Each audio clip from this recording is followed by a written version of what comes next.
recibidos. ¿En dónde empieza la guerra? Me pregunto.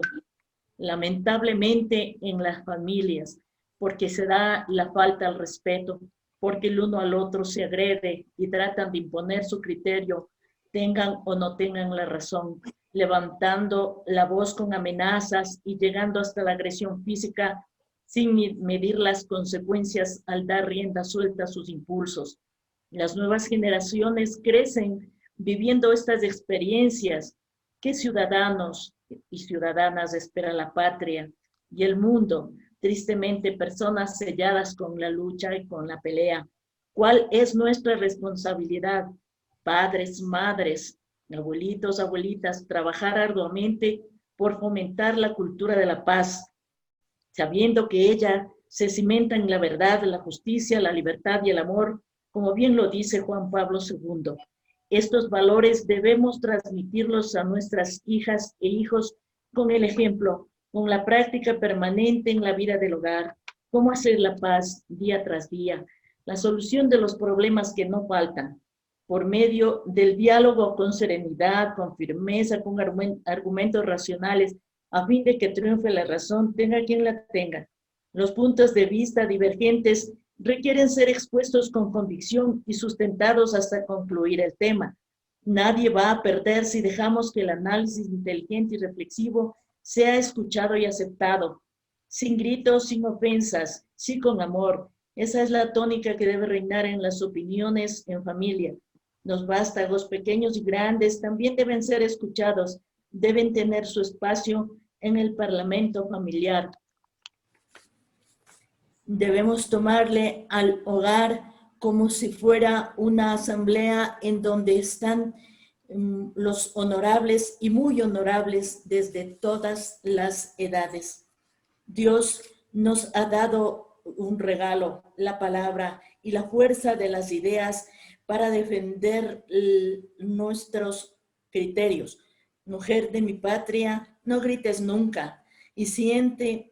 Y si alguien lo hace en tu presencia, levanta la voz, pídele cordialmente que la baje. Es la mejor manera de mantener el respeto en el hogar. Lo haces con amor, como debe de ser, derramándolo así en la familia. Expresa tus diferencias. Jamás aceptes por compromiso algo con lo que no estás de acuerdo. Tus hijos e hijas necesitan aprender a defender sus posiciones, pero jamás lo hagas por simplemente imponerte o por tu ego. Pondrás en riesgo la respetabilidad y difícilmente la recuperarás a menos que tengas la interesa de disculparte. Pide siempre Espíritu Santo en los momentos más difíciles. El Señor te atiende y te orienta con sabiduría. Enseña en tu hogar con el ejemplo la solidaridad, el compartir. Prefiéreles a otros y ellos más tarde te preferirán a ti, pero no permitas que te avasallen. Levántalo a quien lo veas en tu camino caído y dale algo de ti, todo lo que puedas, con todo tu amor y total desprendimiento. Tus hijos más adelante también lo harán. Siembra lo que quieres cosechar. Hombre valiente y creativo, trabajador esforzado, ama y respeta a tu esposa. Sean varones signos de vida, de justicia, sean artífices de un mundo nuevo, un mundo de paz y armonía. Sean audaces y generosos, capaces de superar con esfuerzo, gallardía y firmeza y dominar sus propios impulsos. En los momentos de prueba, conviértanse en verdaderos cultores de la paz. Vuestra esposa los amará y respetará, y sus hijas e hijos formarán hogares lindos, como es nuestro afán en la Corporación Pro Familias Felices. Muchas gracias. Agradecemos la intervención de la doctora Cecilia Vega Tamayo. Unas palabras muy conmovedoras y para reflexionar. A continuación, tenemos la presentación del PhD Henry Soria, quien tiene amplia experiencia en el ámbito internacional y ha realizado varios estudios tanto en Ecuador como en Génova, Estados Unidos, en la Universidad de Harvard y tiene un amplio repertorio a nivel de derechos humanos. Damos la bienvenida al PhD Henry Soria. Muy buenas noches con todos y todas. Primero que nada, deseo dar un saludo cordial a la doctora Cecilia Vega, un agradecimiento a la comunidad científica de CIENESPE por haberme invitado en esta noche. Primero que nada, en este día tan importante en el que nos hemos reunido con el objetivo de socializar un tema tan importante que ha estado prácticamente oculto en muchos casos. Sabemos perfectamente que la violencia contra la mujer no es que se ha dado en la actualidad. La violencia contra la mujer son siglos que se viene prácticamente observando cómo esta mujer ha sido víctima constante en el hogar, en el contexto social donde que se desempeña, en el ámbito laboral. Y eso prácticamente ha llevado a que el día de hoy nos reunamos hombres y mujeres para iniciar en un proyecto de transformación de esta realidad, porque no es posible que existan leyes y se haga caso omiso con respecto a la inclusión de la mujer en los procesos socioculturales, deportivos, laborales. Hemos podido constatar claramente, como mencionaba la presentadora, viví en Génova, tuve la oportunidad de dar clases en un máster multidisciplinario en la Universidad de Génova, en el cual pudimos evidenciar sobre las madres ecuatorianas residentes en Génova, que eran casadas con ciudadanos italianos o ciudadanos de diferentes nacionalidades, en las que estas damas, por situaciones de su estatus de regularidad, para poder mantener sus permisos de estadía, sufrían esta violencia de género en sus hogares, y prácticamente ellas mismas se bloqueaban y no denunciaban. Entonces,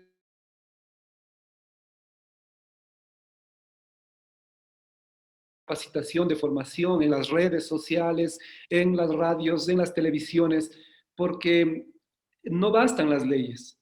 Las leyes, yo estoy seguro que muchos de los que estamos presentes en esta tarde desconocemos.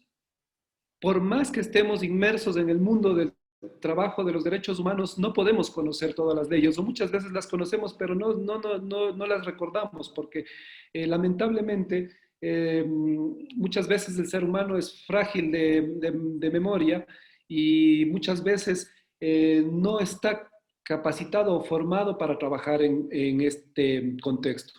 Por ende, es fundamental recordar que solo a través de la educación, de la formación continua, podemos llegar a bloquear esta violencia.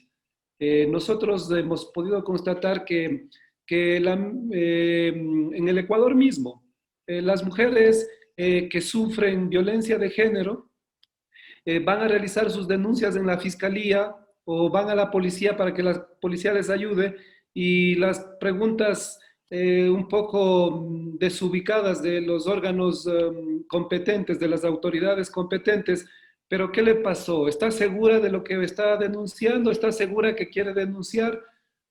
Esos ya son procesos de psicología de masas, ya son procesos inductivos. Y esos procesos inductivos, ¿a dónde le portan a la mujer?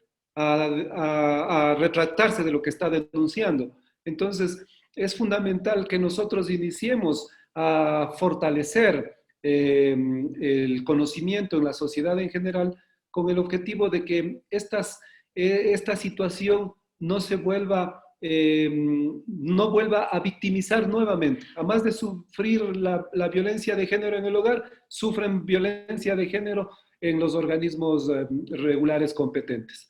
Y eso no es posible que suceda. ¿Por qué? Porque la sociedad misma no está preparada, no está educada para poder trabajar a favor de la mujer. Y muchas de las veces sucede que las mismas mujeres que están recibiendo las denuncias son las mismas mujeres que le dicen, ah, pero ¿está segura que quiere denunciarle a su esposo? ¿No será que, o a su compañero, no será que después vuelve a regresar con él? No existe la sororidad entre mujeres. Entonces, eso sí es fundamental que nosotros tengamos en consideración, porque muchas veces vivimos en una sociedad moralista, en una sociedad muy paternalista, en la cual tratamos de encubrir o ser unos cómplices escondidos de esta situación anómala, porque no son situaciones normales las que portan a la violencia de género.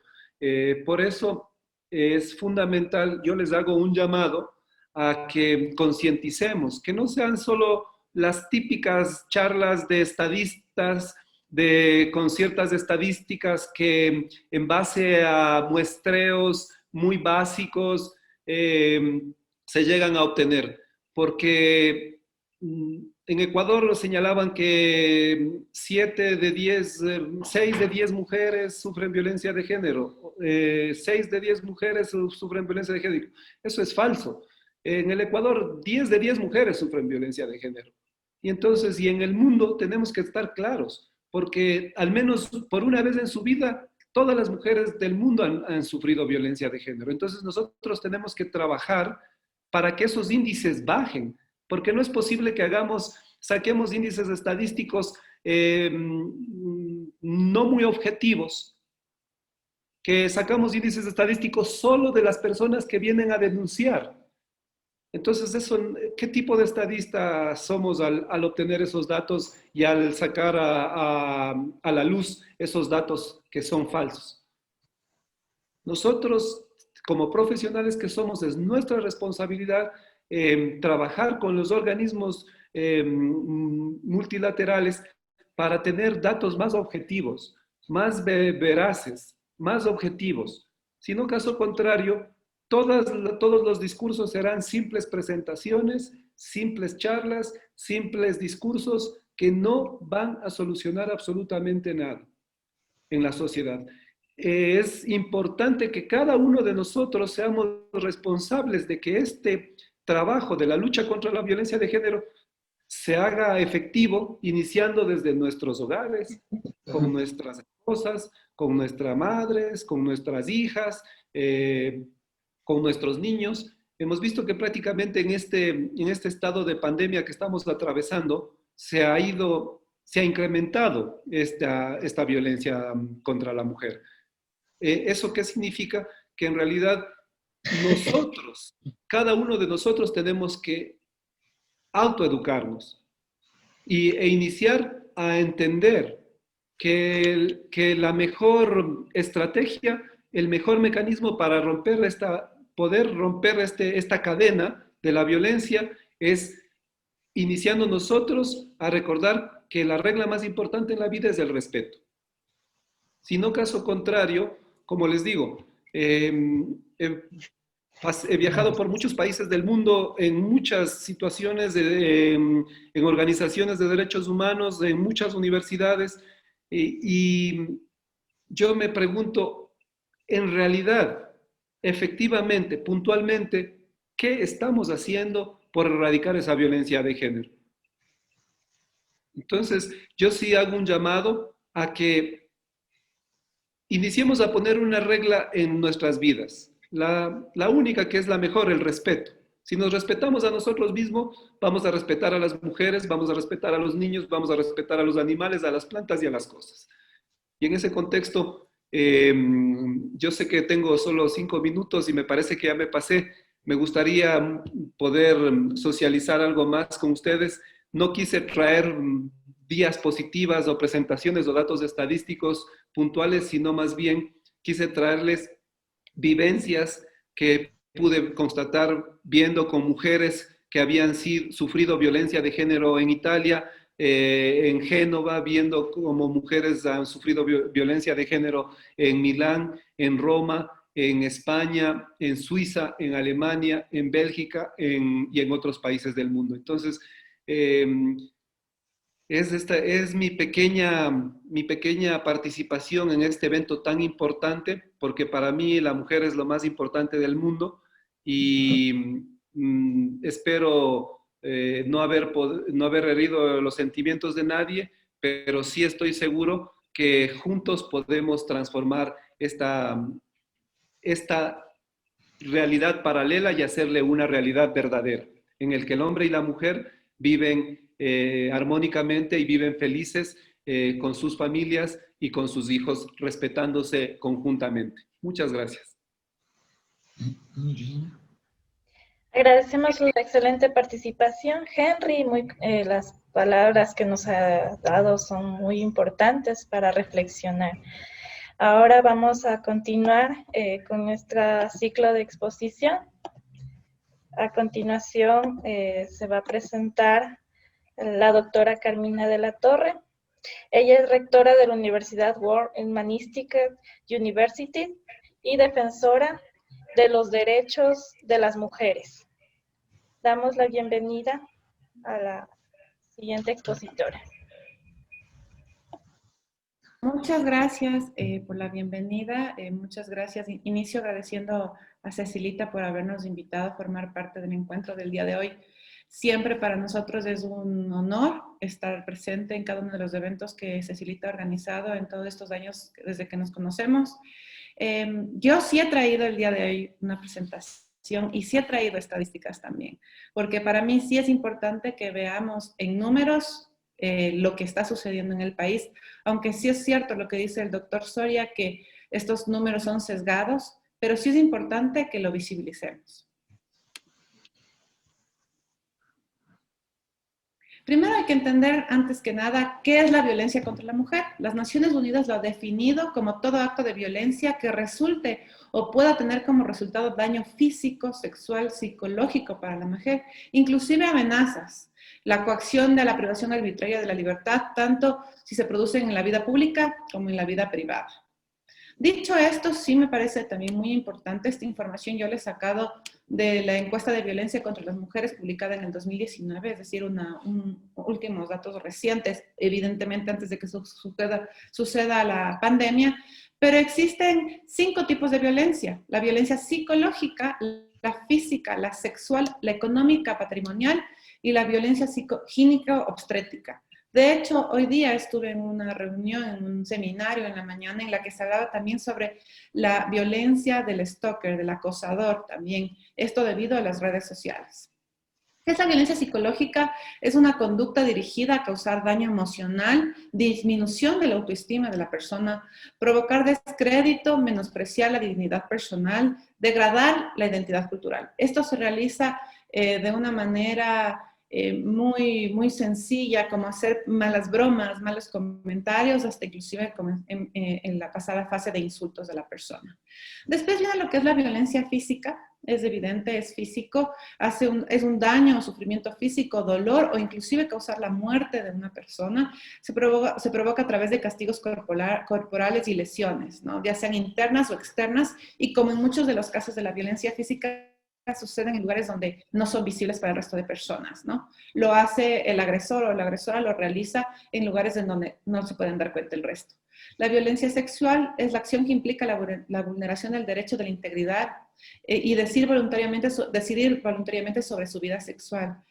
Son casos que suceden dentro del hogar, pero también son casos que suceden fuera del hogar, en ámbitos laborales, inclusive muchas veces ha pasado en el exterior, ¿no? En la calle.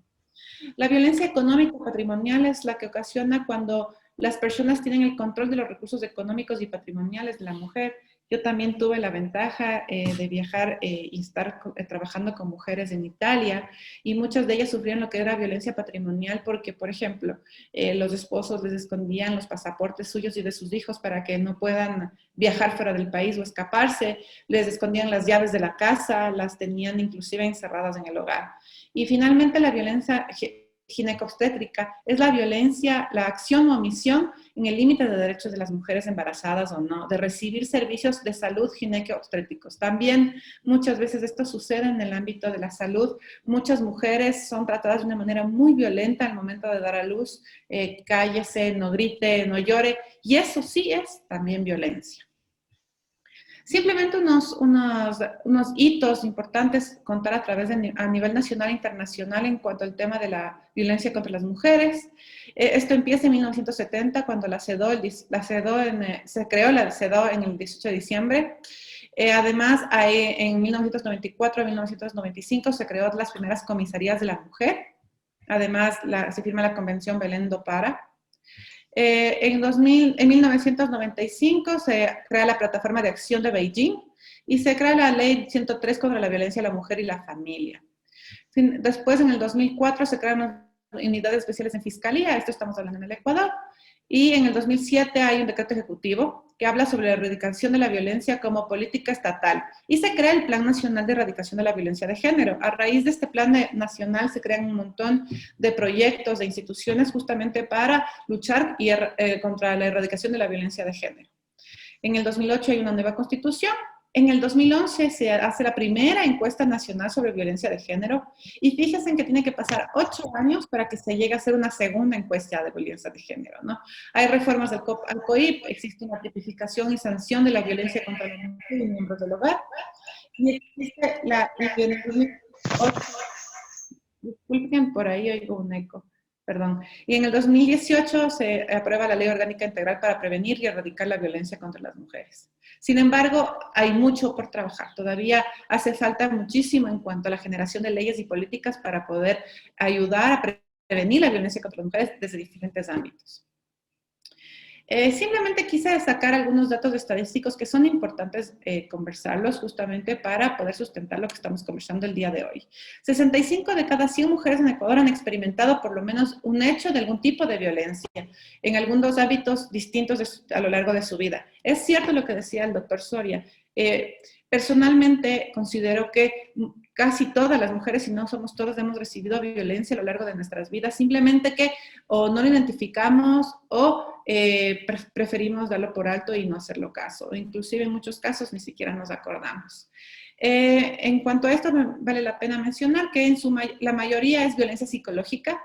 Es importante al analizar el tema de la violencia de género, que la violencia de género es escala, ¿no? Es una escalera, digamos, por así decirlo. La violencia más inicia por la violencia psicológica, pequeños insultos, y poco a poco va progresando hasta la violencia física, violencia sexual. Muchas veces regresa el agresor pidiendo disculpas, todo se olvida, entre comillas, y nuevamente vuelve a escalar esta violencia hasta muchas veces terminar en la violencia, en la muerte, ¿no?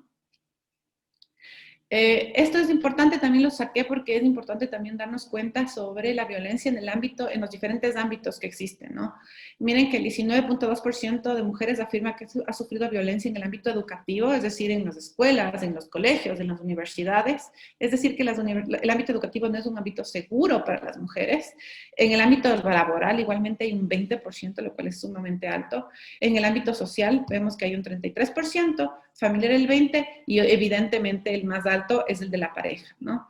Pero sí vale la pena aquí recalcar lo que también mencionaban anteriormente.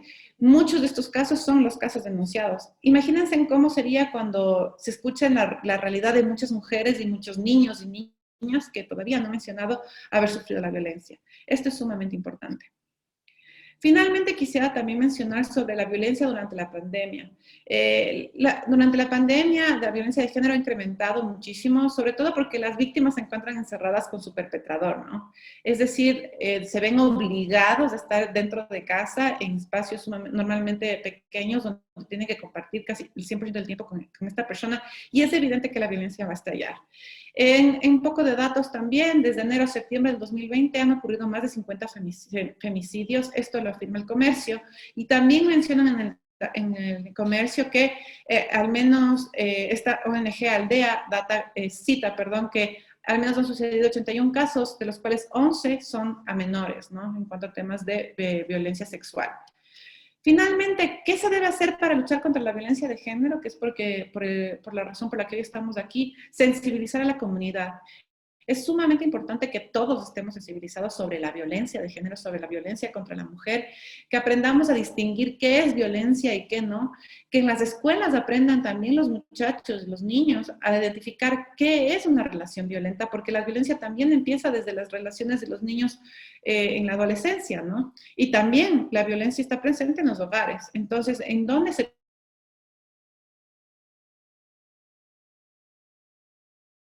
y el niño que es el acosador, el que hace bullying en las escuelas, no sea un perpetrador o un violento en su hogar cuando forme uno? Otro punto importante es empoderar no solamente a las mujeres, sino a toda la comunidad, desde la educación, desde los más pequeños, darles voz, darles autoestima, para que tengan la fortaleza de poder denunciar o hablar cuando están sufriendo algún tipo de violencia. Fortalecer el liderazgo, igualmente conectado al tema del empoderamiento. Hay que fortalecer el liderazgo de las mujeres y de los niños y adolescentes para que puedan también ayudar al otro, porque es muy importante, como decía Cecilita al inicio, en su introducción, lo importante que es conmovernos del otro y ayudarles. Esto es sumamente importante en el momento de sufrir violencia. Además, promover políticas públicas que fomenten la igualdad. Esto es sumamente importante, porque si desde las políticas públicas no hay igualdad, ¿cómo queremos que la sociedad y la comunidad sea una comunidad sin violencia de género? Además, elaborar planes de prevención. Uno de los puntos más importantes en cuanto al tema de violencia de género es que exista la prevención. No podemos trabajar, en este momento estamos trabajando sobre un problema que ya existe, pero ¿por qué no trabajar para que este problema deje de existir? Es decir, con las futuras generaciones. Y además, hacer capacitación a los operadores de justicia. Como muy bien decía el doctor Soria, en los operadores de justicia existe una doble victimización a las personas que han sufrido violencia de género y que han sufrido violencia contra la mujer, porque inclusive desalientan, maltratan y también a través de la existencia de tanta burocracia les limitan y les hacen perder el interés de continuar con el proceso. Yo estuve acompañando de cerca en un proceso de levantamiento de una denuncia contra una persona, inclusive perdieron el documento cientos de veces. Pasaron 3 meses y no estaba levantada esta carta justamente de defensa contra la persona que había sido víctima. ¿Y qué pasa? Por eso mueren tantas personas también, porque el sistema no funciona, y al no funcionar el sistema hace que la gente, primero, se desmotive en poner denuncias, y segundo, pues finalmente no sean protegidas. Le agradezco muchísimo a Cecilita por este tiempo, agradezco a cada una de las personas que han estado presentes el día de hoy. Espero poder vernos nuevamente el año que viene y podamos hablar de números que quizás, ojalá, hayan descendido un poco. Muchas gracias. Muchas gracias, agradecemos su participación. Excelente. A continuación vamos a continuar con nuestro ciclo de charlas.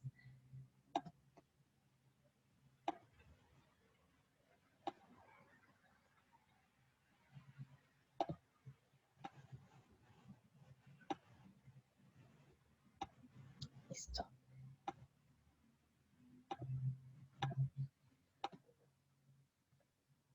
Y bien, va a participar el doctor Manuel Salgado. Manuel Salgado es doctor en mérito de la Universidad Central del Ecuador.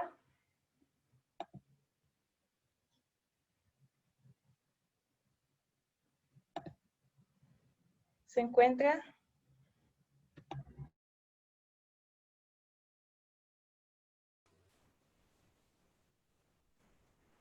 Está con el micrófono apagado.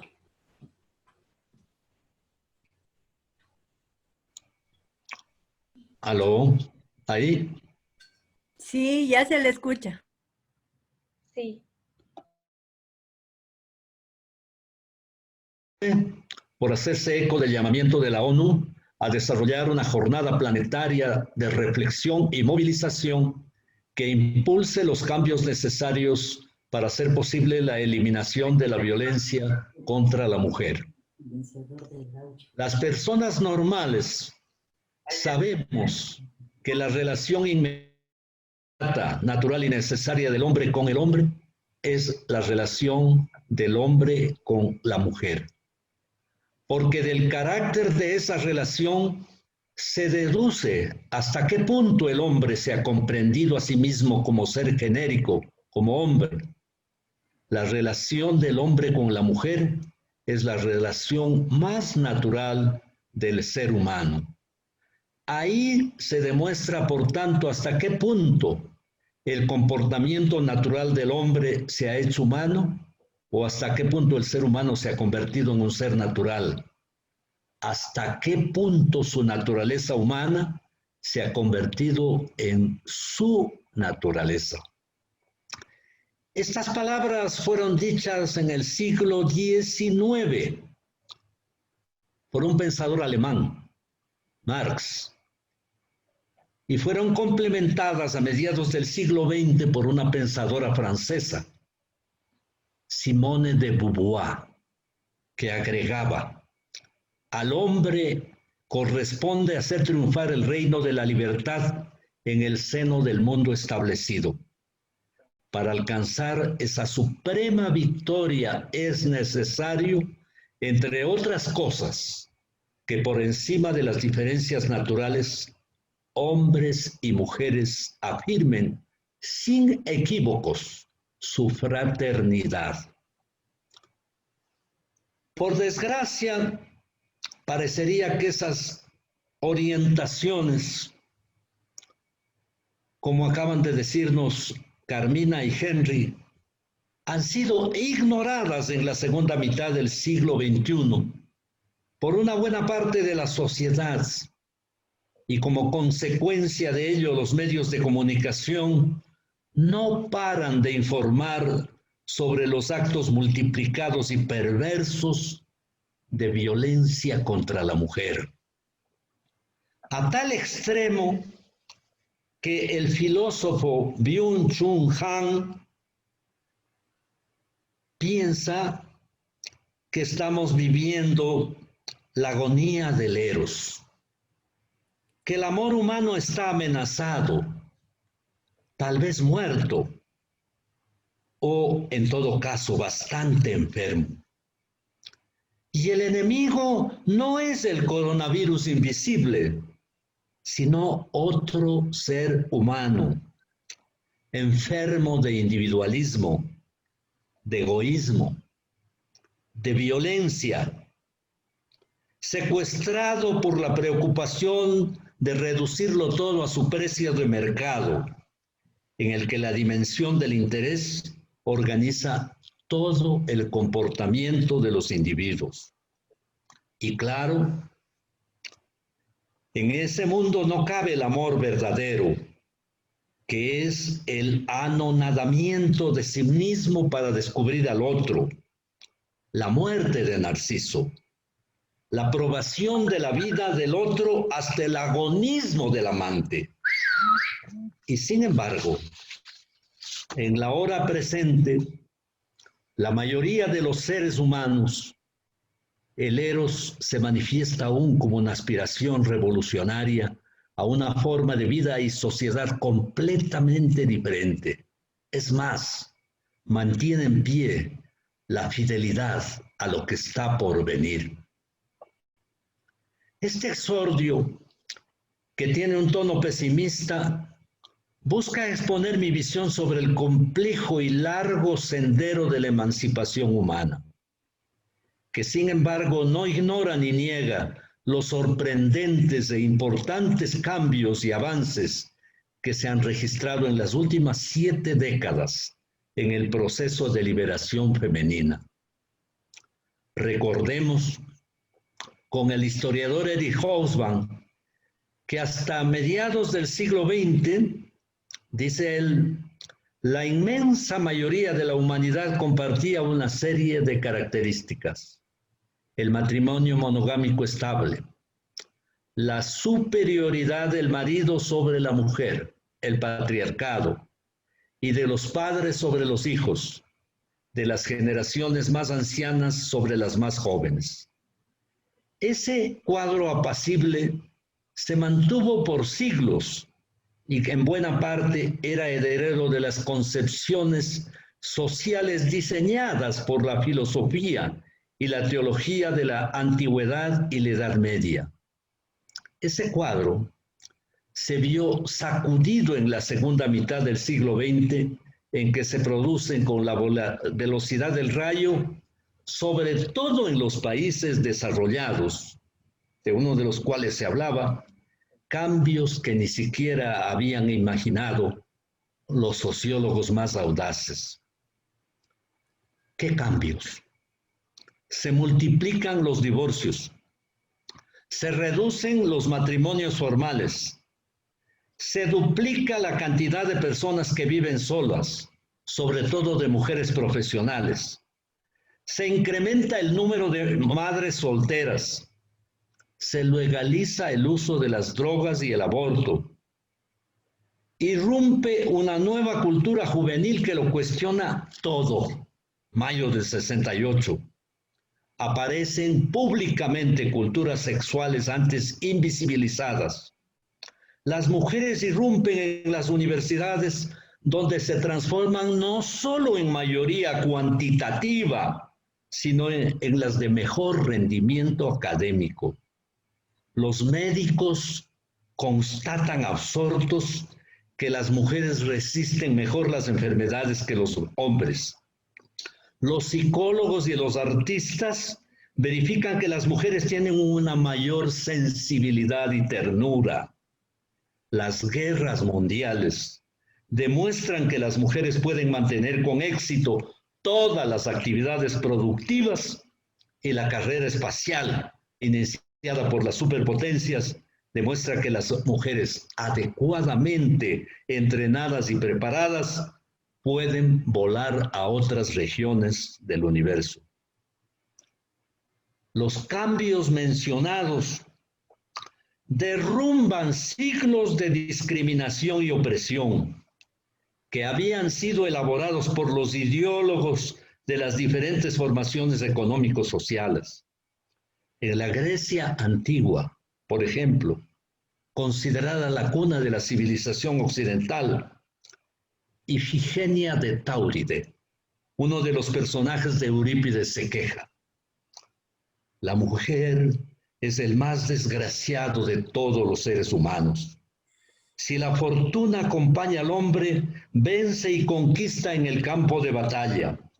Si los dioses le abandonan, cae primero entre los suyos y muere con honra. Pero la felicidad de la mujer es bien menguada. Está sometida al capricho de los otros, con frecuencia al de los extraños. Y si las desgracias persigue a los suyos, el vencedor la arrastra lejos de las ruinas humeantes a través de la sangre de sus amados muertos. Concluye Ifigenia.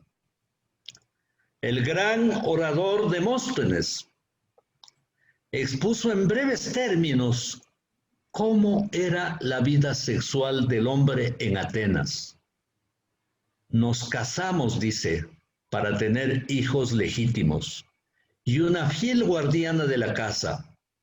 Poseemos compañeras de tálamo para servirnos y cuidarnos, y hetairas, es decir, prostitutas, para los goces del amor. Aristóteles, el estagirita, piensa que la mujer debe ser libre, pero subordinada al hombre.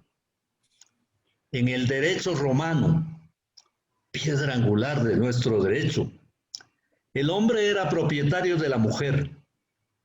Ante la ley carecía de voluntad propia, la mujer. En el Imperio Romano, la situación de las mujeres en general era dramática, no solo las de las mujeres esclavas, sino incluso las de las nobles, que eran arrancadas de sus hogares, separadas de sus maridos, arrebatados sus hijos, viviendo en la mayor miseria y sin libertad. Más tarde surgió el cristianismo, con un discurso de redención que conocemos todas y todos, que prometía la dicha y la felicidad para todos. La mujer, que como suele suceder siempre con los desdichados, abrazó con fuerza todo sueño de emancipación, adhirió al cristianismo de todo corazón. Pero el cristianismo la recompensó mal. Conservó en sus doctrinas el mismo desprecio hacia la mujer que dominaba en las antiguas religiones politeístas de Oriente. La dejó reducida a la condición de sierva del hombre. En la Edad Media, que duró 1000 años, se mantuvo la condición de inferioridad de la mujer. Por esto, se pensó que la Revolución Francesa del siglo XVIII, 1789, que dislocó el antiguo organismo social y emancipó los espíritus de un modo nunca visto, que hizo entrar en escena a las mujeres.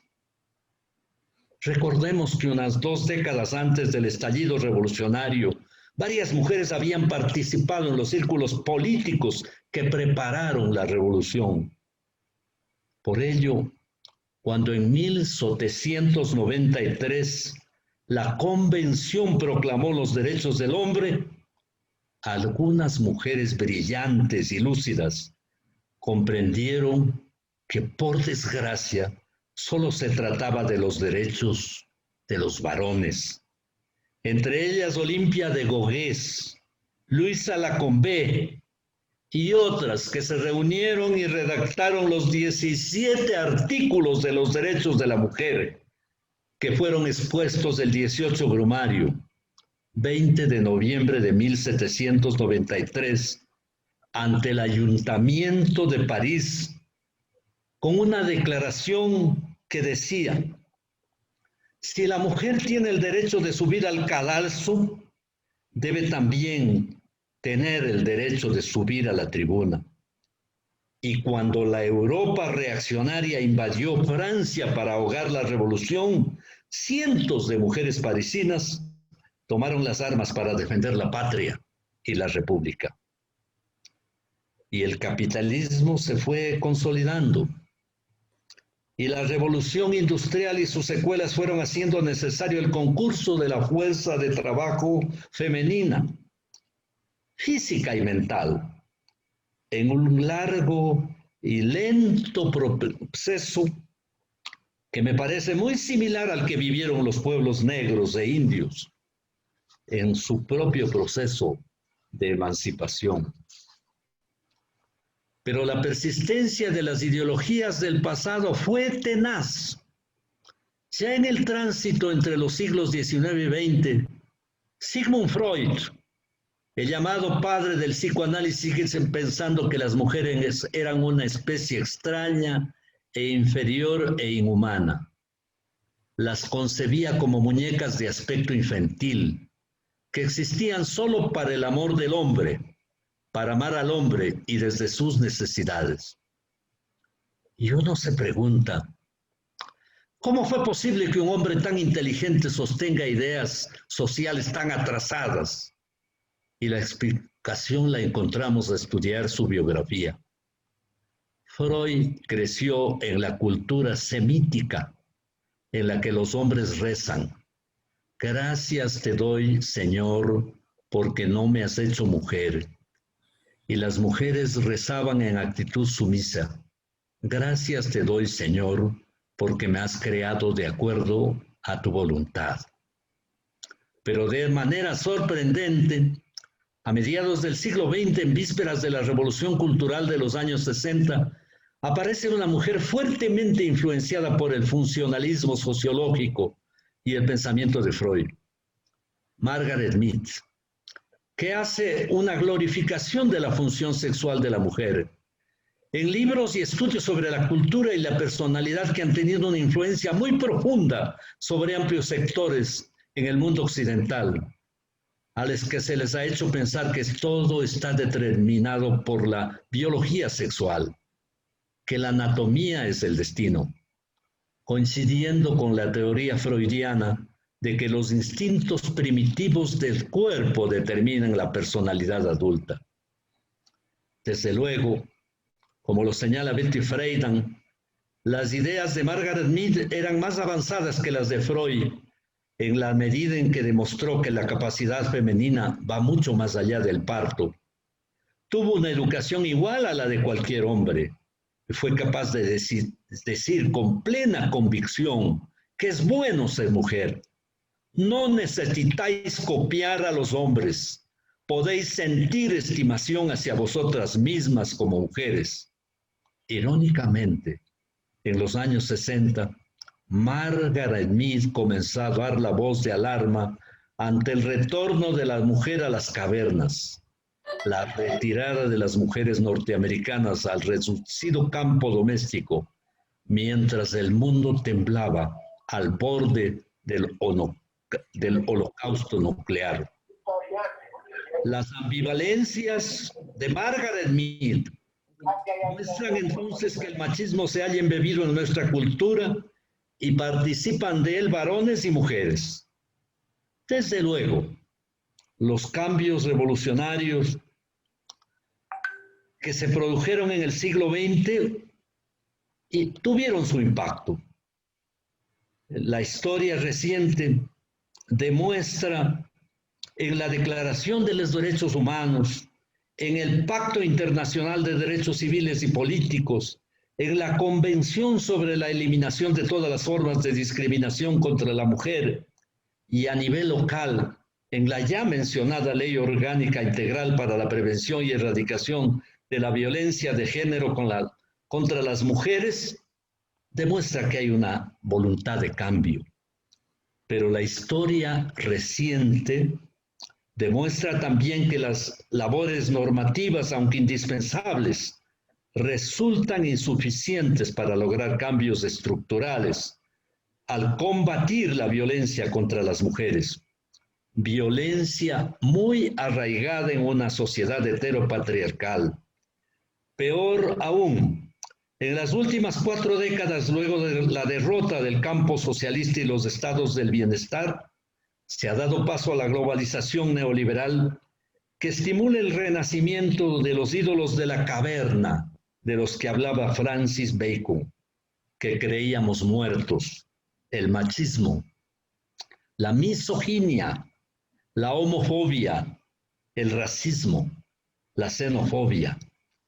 Esta excrescencia de las ideologías irracionales puede seguir cobrando miles de víctimas, pero por eso pensamos que esas excrescencias tienen que ser derrotadas en el campo de las ideas. Es preciso comprender que en la colectividad humana nada es natural y que, entre otras cosas, la mujer es un producto elaborado por la civilización. La mujer no es definida ni por sus hormonas ni por sus misteriosos instintos, sino por el modo en que a través de conciencias extrañas recupera su cuerpo y su relación con el mundo. El abismo que separa al adolescente de la adolescente ha sido abierto de manera concertada desde los primeros tiempos de la infancia. Más tarde no se podrá impedir que la mujer no sea lo que ha sido hecha y siempre arrastrará ese pasado en pos de sí. Si se mide bien el peso de todo ello, se comprende claramente que su destino no está fijado en la eternidad. Desde luego, no hay que creer que basta con modificar su situación económica para que la mujer se transforme.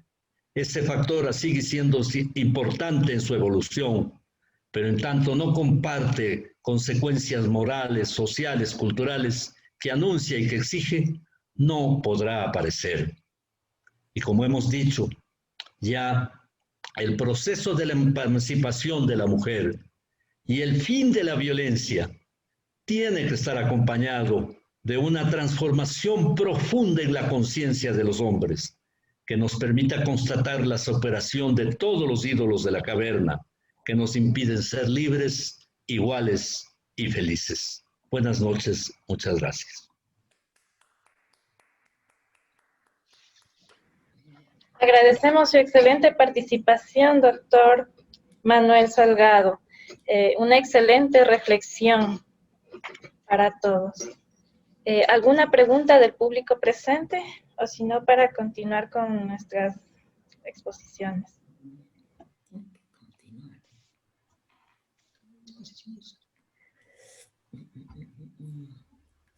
Solo nos queda dar las gracias por esas excelentes opiniones presentadas, tan inteligentemente investigadas y que nos ponen a reflexionar profundamente.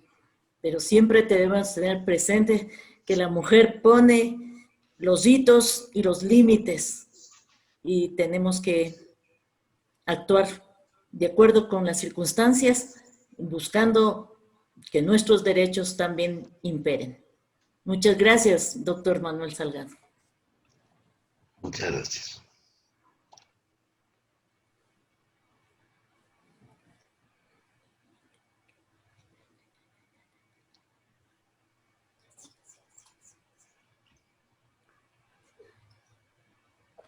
Continuamos, Mireya, por favor.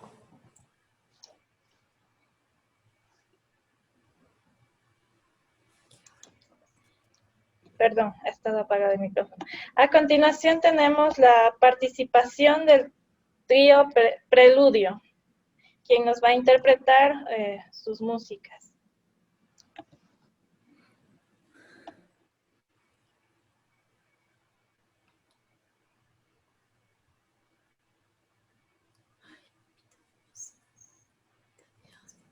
Se encuentran los representantes del trío Preludio.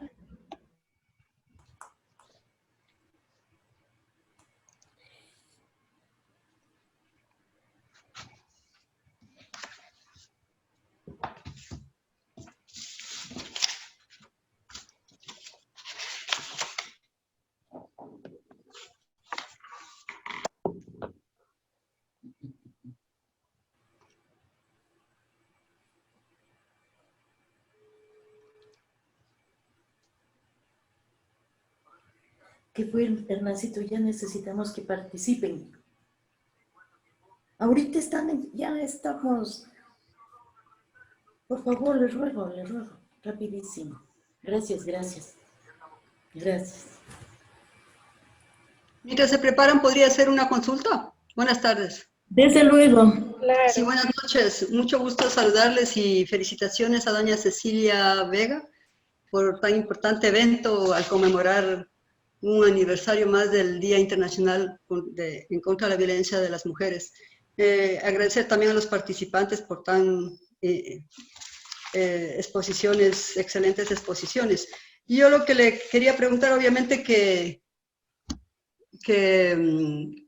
todo lo que dijeron es muy importante para erradicar la violencia contra las mujeres en Ecuador, pero una de las cosas que oí ayer en una conferencia era de que parece que la institucionalidad que está encargada de la prevención y del seguimiento en contra de la violencia de la mujer ha sido muy disminuida actualmente, que casi no tienen presupuesto y que inclusive como que no hay ninguna organización que en el caso de Ecuador esté coordinando los diferentes sectores que se encargan de este tema.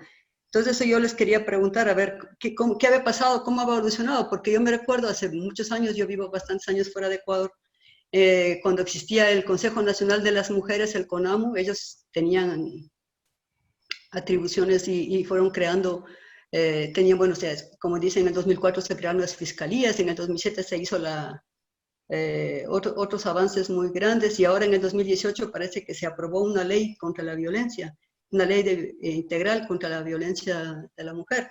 Pero parece que esta ley está como muy en el limbo porque no tiene una institucionalidad atrás que le vaya respaldando y que pueda realizar todas estas que decían ustedes de la concientización que hay que hacer para ir superando estas brechas de género que existen y la subordinación de la mujer frente al hombre. Entonces, eso les quería consultar cómo está la situación institucional y presupuestaria para poder llevar adelante todas estas acciones. Gracias. ¿Deseas contestar, Manuelito? Primero las damas, pero... Julia quiere contestar. ¿No Julia. quiere decir algo primero, por favor? Yo quería preguntar, buenas noches a todos, buenas noches Cecilia, gracias por la invitación y un saludo desde Ambato. Me congratula haber escuchado todas las exposiciones y lo que decía el doctor en este recorrido histórico, las mujeres hemos ganado espacios, tenemos ahora muchos espacios, tenemos ya el 50% para el ingreso a las ternas de elección popular. Sin embargo, hemos visto que muchas mujeres cuando han llegado a la toma de decisiones o han llegado al poder, se han masculinizado o no han mirado atrás al género. Entonces, una de las cosas que tenemos ahora, el tema de la ley y la falta de presupuesto, es justamente ese accionar de quienes han estado en la Comisión de Género, tanto en los gobiernos locales como en el gobierno nacional. Entonces, mi pregunta sería, ¿qué hacer desde lo local, desde el barrio, desde la familia, para poder disminuir estas tasas de violencia que existe? Gracias. Bueno, gracias a ti y igualmente a la persona que anteriormente hizo su pregunta. En el tema de la violencia intrafamiliar, definitivamente creo que ni las leyes pueden intervenir de tal manera que puedan erradicarla, sino la actitud de la mujer. Y desde que ella es pequeña. He ahí la importancia de la familia y de cómo la madre oriente a sus hijas e hijos, tanto a sus hijas mujeres como a los hijos varones. Porque es allí donde se fragua la mentalidad machista y a veces pues también la mentalidad feminista, que es un extremo al cual tampoco nosotros podemos aplaudir. Definitivamente, hombres y mujeres somos seres humanos que debemos amarnos, respetarnos.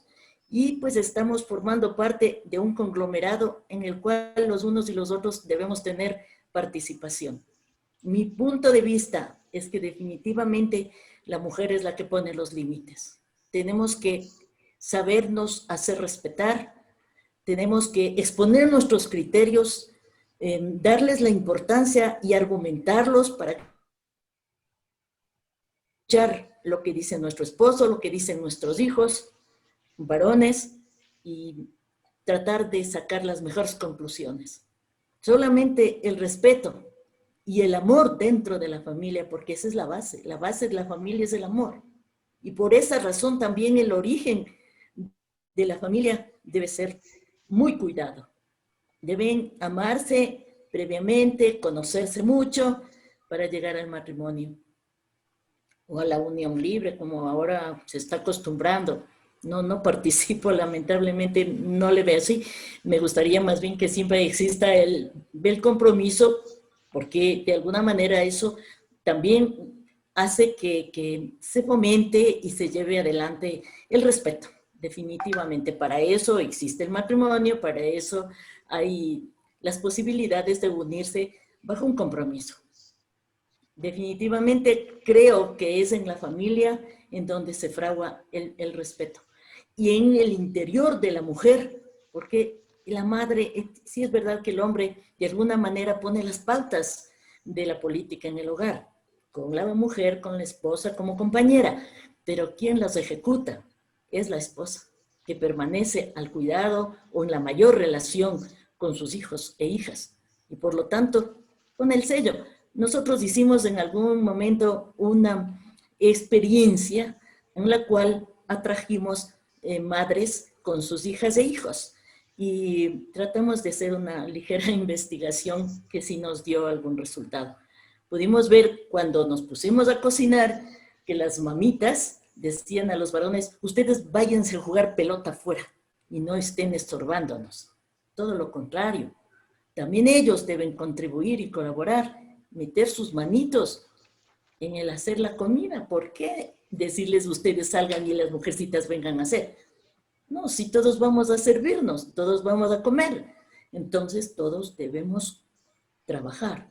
Entonces, en ese momento nosotros les hicimos el llamado de atención. Mamitas, ¿qué estamos formando? ¿Cómo estamos formando a nuestros hijos varones? Es parte de los desafueros y de los fracasos que existen. Nuestra misma actitud como madres. Perdónenme, pero es una realidad. Gracias. Una de las preguntas se está quedando sin respuesta. ¿Cuál es la situación institucional y financiera del Ecuador en este momento?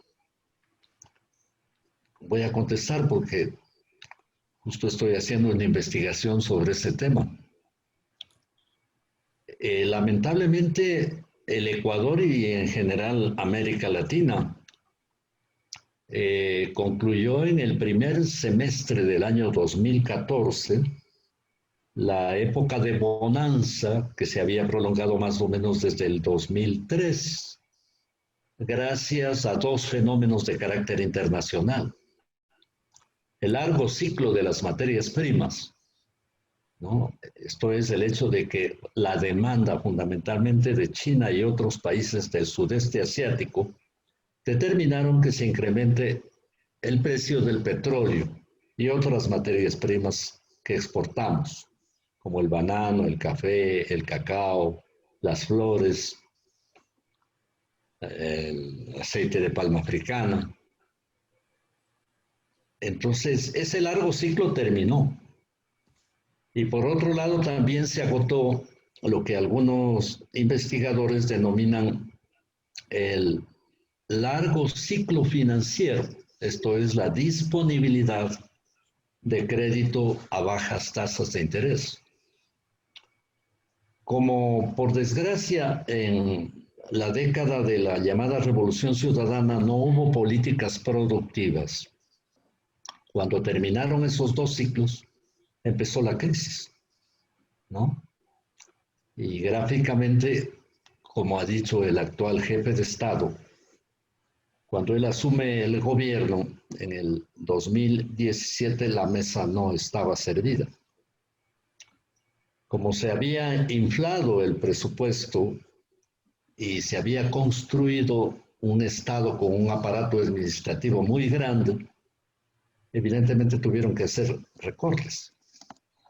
Lo malo es que también de una especie de capitalismo de Estado que había estado vigente desde el 2007 hasta el 2017 o 2016, se retornó a una política que en el Ecuador y otros países del mundo había fracasado, el neoliberalismo.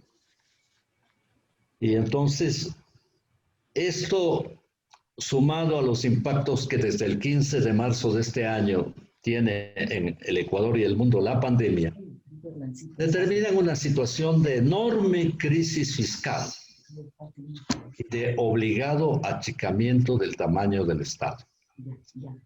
Sin duda, muchos ministerios fueron suprimidos, miles de empleados públicos fueron despedidos. Esa es la realidad que está viviendo en el Ecuador. Por suerte, ahora la ciencia nos ha llenado de esperanza porque se sabe que en enero empezaría la vacunación masiva en los Estados Unidos.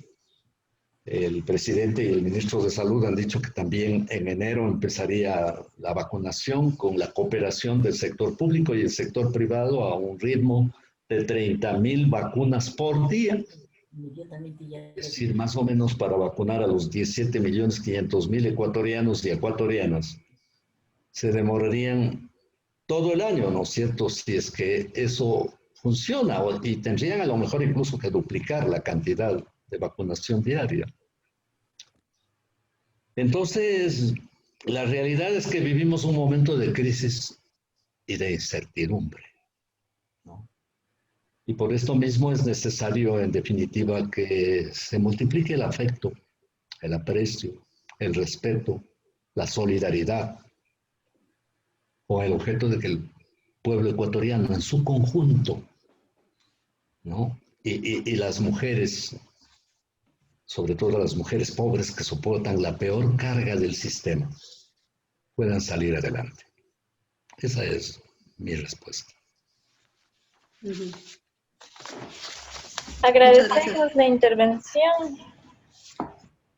Ahora sí continuamos con el trío preludio.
Quisiera ser la fina madre celda que abrió su floración una mañana para entregarte el perfume de la selva.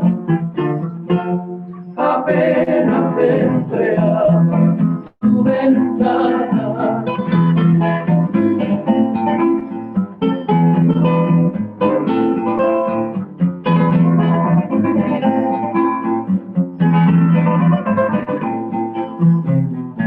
ser emoción para que mi suspire, paisaje ser para que en mí te encante, ser fuerte azul para que en mí te mire y ser canción para que tú me cantes.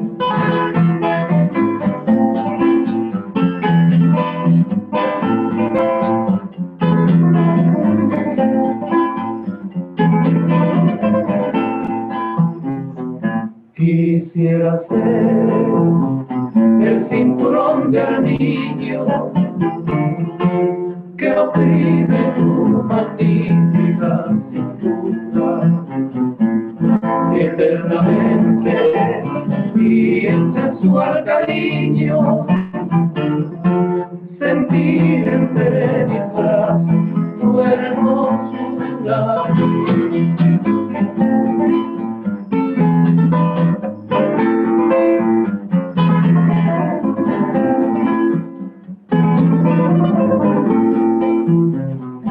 Ser emoción para que mi suspire, paisaje ser para que mi te encante, ser fuente azul para que en mí te mire y ser canción para que tú me cantes.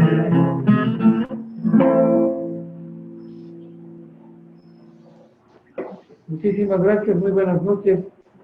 Reciban ustedes un cordial saludo de quienes formamos el trío Preludio. Es para nosotros una satisfacción muy grande estar compartiendo estos momentos a pesar de las circunstancias, pero que nos inspiran a seguir adelante, a que la vida no se ha acabado aquí, saldremos en algún momento de esta situación y sobre todo tenemos que hacerlo de esta manera. Hoy que conmemoramos el Día Internacional en contra de la violencia a la mujer, queremos pues aportar con nuestro granito de arena a través de nuestra música romántica de ayer, de hoy y de siempre, de todos los tiempos. Porque muchas de estas canciones que nosotros interpretamos fueron inspiradas principalmente gracias a la mujer. Esperamos que este grupito de canciones románticas que tenemos esta noche para ustedes sean de su completo agrado y sobre todo lleguen hasta el fondo de su corazón. Muchísimas gracias.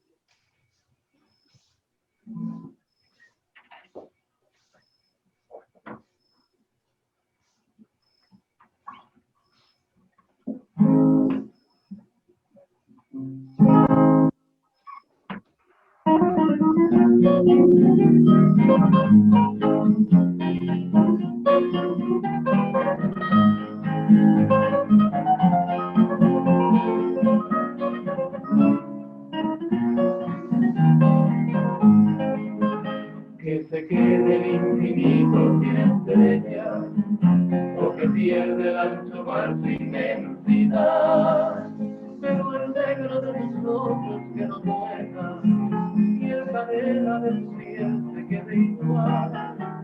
Si perdiera el arco iris su belleza, todas las flores su perfume y su color, no sería tan inmensa mi tristeza, todo aquello de quedarse sin tu amor. Me importa y solamente tú,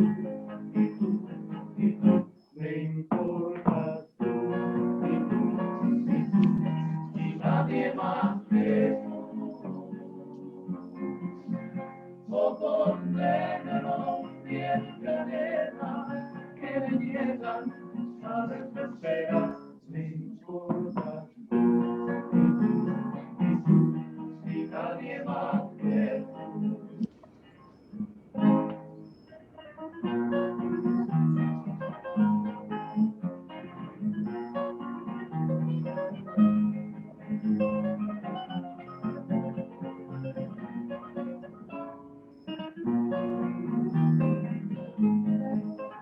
Que se quede el infinito sin estrellas, o que pierde el ancho mar su inmensidad, pero el negro de tus ojos que no duela y el canela de su piel se quede igual. Me importa y solamente tú, me importa y nadie más que tú. Ojos negros, piel canela, que me llegan a desesperar. Me importa y nadie más que tú.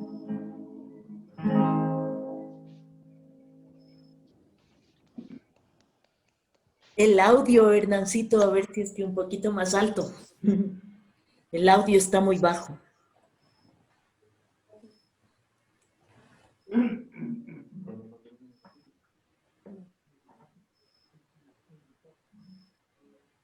Bien, vamos a brindarles ahora un vals que fue un éxito en la voz de Leo Marín, llamado cariñosamente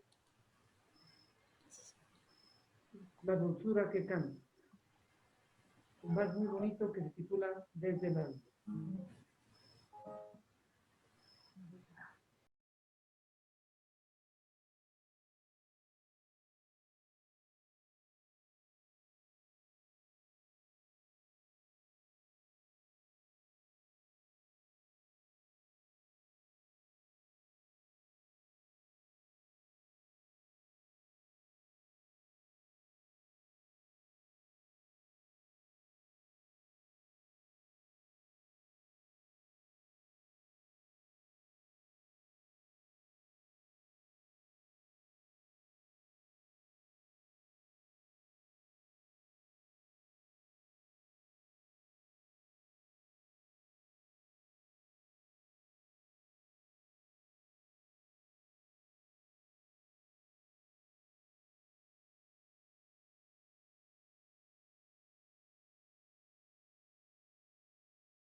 Vamos a ofrecerles todo nuestro cariño a través de un rosario de besos.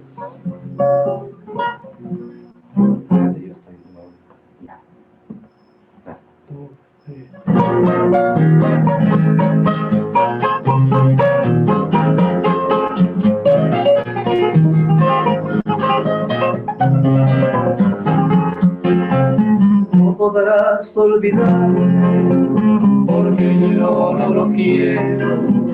Es inútil que trate de borrar el recuerdo de esas límpidas tardes en que al son de mi ruego en mi boca dejaste un rosario de besos de tu vida entera, de tu amor. Soy el único sueño, dulce amor, verás cuando pueda acercarme a tu lecho y sentir que en la pena de tus labios perfectos estoy pagando la ofrenda de tus cálidos besos.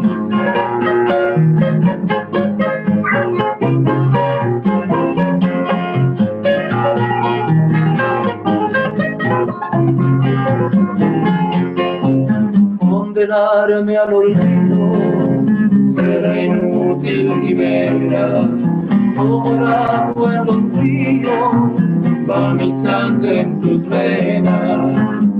tu amor que es mi vida, aunque tú no lo creas, vivirá mientras viva, vivirá cuando muera, de tu vida entera, de tu orgullo y el único sueño, verás cuando duerma, acercarme a tu lecho y sentir que en la senda de tus labios derechos voy pagando la ofrenda de tus cálidos besos.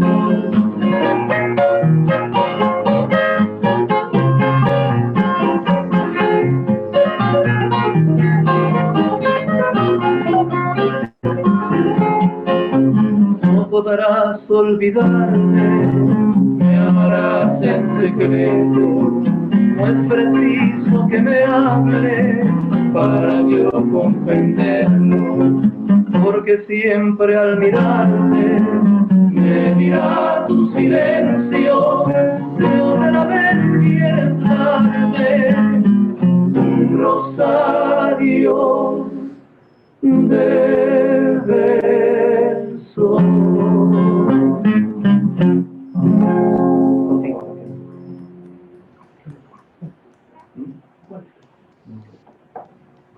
Agradecemos su excelente participación.